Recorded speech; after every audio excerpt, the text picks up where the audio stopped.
To the homeowners peering through their blinds, I was invisible. To Miguel, it was a typical day. Just a distinct hum of machinery in the suburban quiet, a figure in a neon vest easily ignored. But on this Tuesday, under the relentless midday sun, something was different. The heat shimmered off the pavement, distorting the air, and for a moment the world felt too quiet. That is when I first noticed the anomaly on the manicured lawn.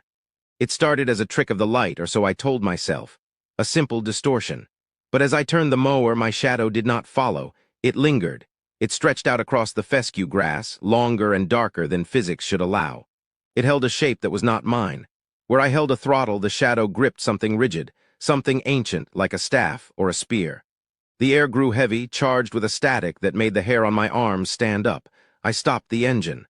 Silence rushed in, but it wasn't empty. It was watching me.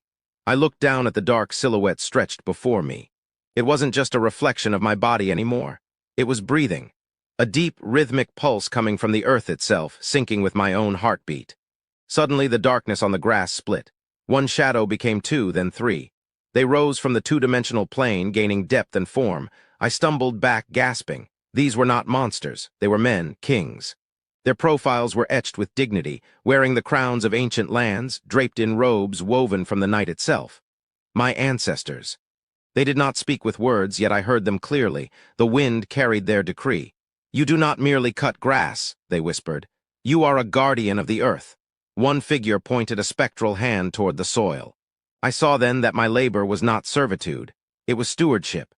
A sacred duty to forge and toil the soil, a connection unbroken for distinct generations.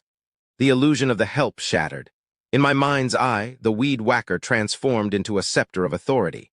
The heavy boots were no longer for trudging through mud, but for standing firm on my domain. The shame I sometimes felt when wealthy cars drove by, it evaporated. Chuckle, they saw a worker. I finally saw the truth. This patch of green, this square of suburban earth, this is my kingdom for the hour. I nurture it. I protect it. I bring order to the wild. My heritage is not lost in the history books.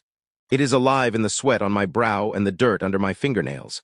My kingship is not in a castle, but in the legacy of care. The shadows merged back into one as the sun dipped lower. I packed the truck, same as every day. But as I closed the gate, I looked back. The shadow was there just for a second, nodding. I am a son of the soil, a king in disguise. And tomorrow, I will reign again. Thanks for watching. Hit that like button so we'll know you've enjoyed. Subscribe to our YouTube channel at The Truth Chronicles to receive daily updates.